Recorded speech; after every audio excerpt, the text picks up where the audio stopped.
KaraokeBooks. Moby-Dick, or The Whale. Herman Melville. Audiobook. Chapter 67. Cutting in.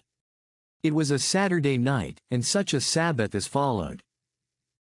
Ex officio professors of Sabbath breaking are all whalemen. The ivory Pequod was turned into what seemed a shamble, every sailor a butcher. You would have thought we were offering up 10,000 red oxen to the sea gods. In the first place, the enormous cutting tackles, among other ponderous things comprising a cluster of blocks generally painted green, and which no single man can possibly lift. This vast bunch of grates was swayed up to the main top and firmly lashed to the lower masthead, the strongest point anywhere above a ship's deck.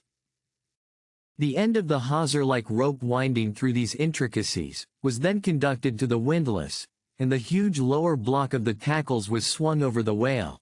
To this block the great blubber hook, weighing some 100 pounds, was attached. And now suspended in stages over the side, Starbuck and Stubb, the mates, armed with their long spades, began cutting a hole in the body for the insertion of the hook just above the nearest of the two side fins.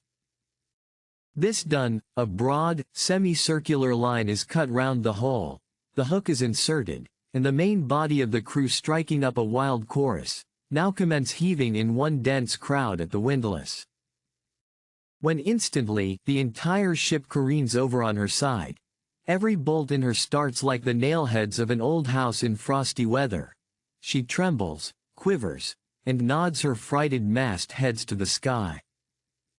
More and more she leans over to the whale, while every gasping heave of the windlass is answered by a helping heave from the billows, till at last, a swift, startling snap is heard.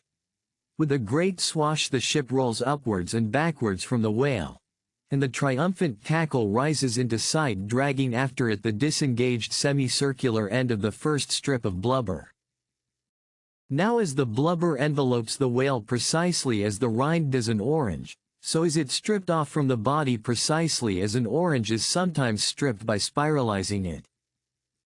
For the strain constantly kept up by the windlass continually keeps the whale rolling over and over in the water, and as the blubber in one strip uniformly peels off along the line called the scarf, simultaneously cut by the spades of Starbuck and Stubb, the mates, and just as fast as it is thus peeled off, and indeed by that very act itself, it is all the time being hoisted higher and higher aloft till its upper end grazes the main top. The men at the windlass then cease heaving, and for a moment or two the prodigious blood-dripping mass sways to and fro as if let down from the sky, and every one present must take good heed to dodge it when it swings, else it may box his ears and pitch him headlong overboard. One of the attending harpooneers now advances with a long, keen weapon called a boarding sword, and watching his chance he dexterously slices out a considerable hole in the lower part of the swaying mass. Into this hole, the end of the second alternating great tackle is then hooked so as to retain a hold upon the blubber, in order to prepare for what follows. Whereupon, this accomplished swordsman, warning all hands to stand off, once more makes a scientific dash at the mass, and with a few sidelong, desperate, lunging slicings, severs it completely in twain, so that while the short lower part is still fast, the long upper strip, called a blanket piece, swings clear, and is all ready for lowering.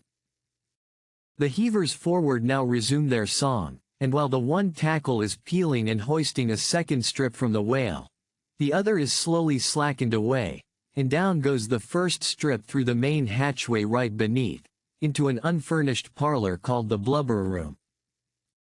Into this twilight apartment sundry nimble hands keep coiling away the long blanket piece as if it were a great live mass of plaited serpents.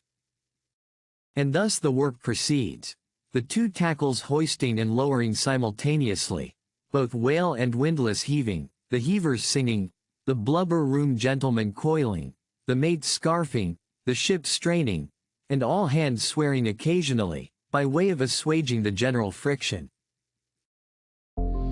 If you liked what you heard, please subscribe to the channel.